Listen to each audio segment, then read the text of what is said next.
ગોહિલભાઈ આવા સમયે તો આ તમારી ઓળખાણ છે.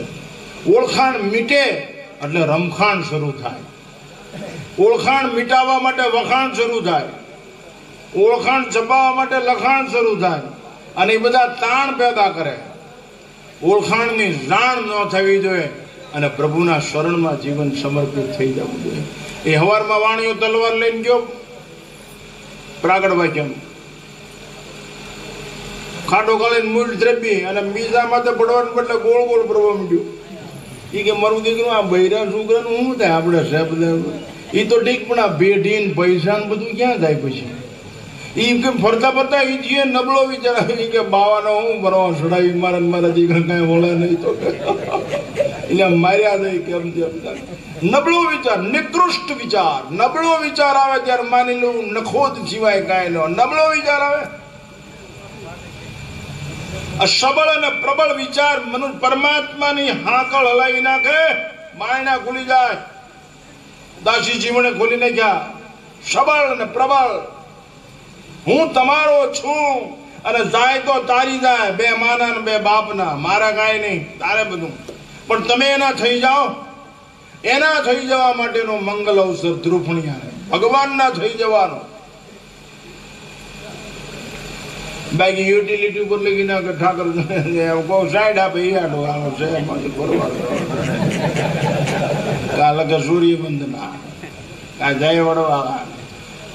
તમે લખો, હું કહું છું લખો, ન લખ્યો લખજો. તમને આ માર્ગ ઉપર સાઈડ મળી જાય છે ને બાપુ, હું સંન્યાસી કહું છું કાળજામ લખો ને તો ઉપર હોટ સાઈડ મળી જાય. લખો ઉપર આ લખો અંદર કાળજામ લખો સાઈડ મળી જાય. નગા લખાય લખ્યું કાળજામ લખ્યું એને લખ્યું સ્કૂટર ઉપર એમ કાળવા સંત લખ્યું.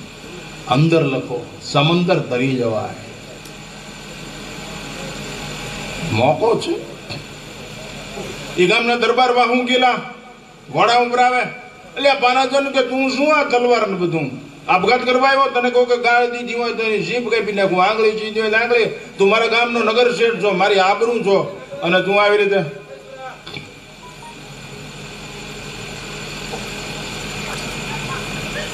તું કે આવી રીતે આપઘાત કરવા આવ્યો? પેલો વાણિયો કે ના ના આપઘાત કરવા નથી આવ્યો. તો મને તો તુલસીદાસજીએ કીધું કે એની માં જે કૂદી પડે ને એને ભગવાન રામ મળે. દરબાર કે સંતે કીધું હા કે તુલસીદાસ બાપુ ના છોકરા. બાપુ કેટલો વૈશ્વા. દરબાર ઘોડી પરથી નીચે ઉતરે પેટ છોડીને જય શ્રી રામ કહીને તરત તલવાર ઉપર. બીજો વિચાર નહીં, દૂજો નહીં, નો સેકન્ડ ધેટ ઓલ. ભગવાન હાજર. દરબાર ભગવાન હારે વાત કરે તો વાણીમાં હાથ પકડીને કે બાપુ કોની યાર બોલો તમે? બાપુ કોની યાર બોલો? થોડીક વાર પછી ભગવાન અંતર ધ્યાન થાય કે બાપુ તમે કોની યાર વાત કરતા? ભલા માણસ જેને જોયા એ બોલે નહીં, જે બોલે એને જોયું નહીં. એમાં આપણે આ તારીખ નજીક આવી રહી છે 22-23-24 છે ને, આમ ગોળ ગોળ ફરતા નહીં, કૂદી પડજો. બીજાની રાહ ન જોશો, નહીતર ઈશ્વર તમારી રાહ નહીં જોવે. યાદ રાખજો.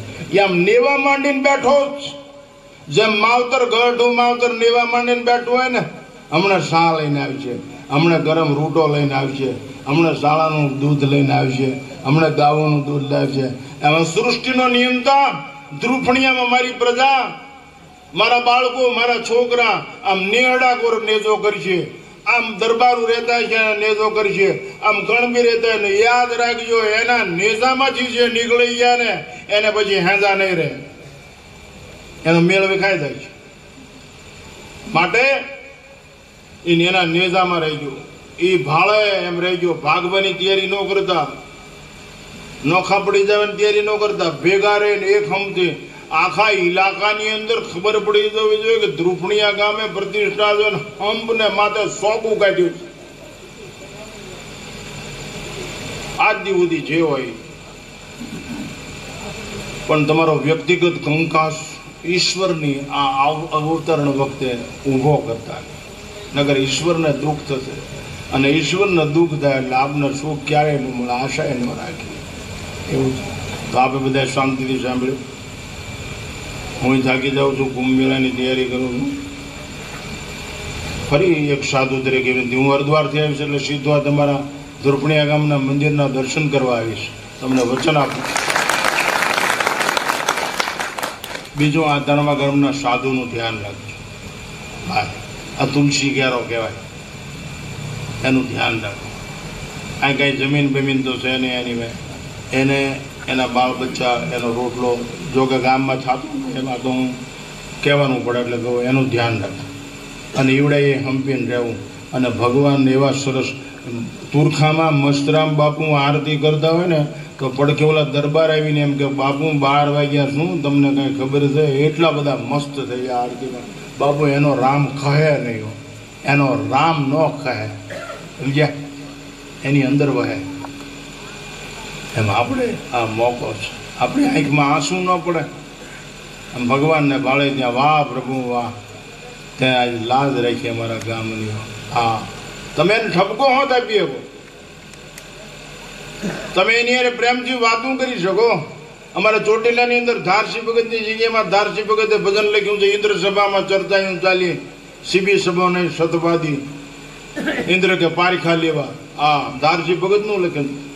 આહુડાની આંખમાંથી એને તો આખો ઓટલો આહુડા જ ભરાય જાય, એમ ઠામડું ભરાય બાપુ. અને એ એક રોટલો નાખા રીંગણાનું શાક દાળીમ ધરે અને એક દૂધ આકર્ષેડી ગાનું એ ધરે. થોડીક વાર પછી થાળી લેવા જાય ને તો લોટું બધું ખાલી હોય. બાપુ આ જિંદગી કહેવાય, આ ભક્તિ કહેવાય, આ પ્રેમ કહેવાય. અને આપણે ભાઈને ન બોલાવી ખાવા, પછી બાવાના હાર પહેરાવાને સાલ ઉડાડે પૈસા આપે. યાદ રાખજો, કોઈ દી ભલું ન થાય. તમને તમારા ગમતા નથી તો બીજા તમારા કોઈ દી થાય જ નહીં, યાદ રાખજો. આ તો તમારું ગામ છે અને મોકો છે. આવો, કોઈના ઘરે લગ્ન નથી એવું આપણે, આ તો તમારા આખા ગામને ત્યાં મંગલ અવસર છે. ગમે એ જાતિ જ્ઞાતિનો હોય ને બધાને આવકારજો, બધાને પ્રેમથી જમાડજો બધાને. અને તૂટી મરજો, જે થાય દૂધ છાશ રોટલા શાક જે કાંઈ મહેમાનો જે હાંસવજો. આ કોરોનાનું ધ્યાન રાખજો ને ઓલા બાંધી રાખજો. એ મારો દીકરો ક્યાંક નીકળી ગયો છે, સમજ્યા? એટલે આ બધું જીવનની અંદર ઉતારજો, એ જ અભ્યર્થના. રામચંદ્ર ભગવાન કી, કૃષ્ણચંદ્ર ભગવાન કી. ઓમ નમઃ પાર્વતી પદે.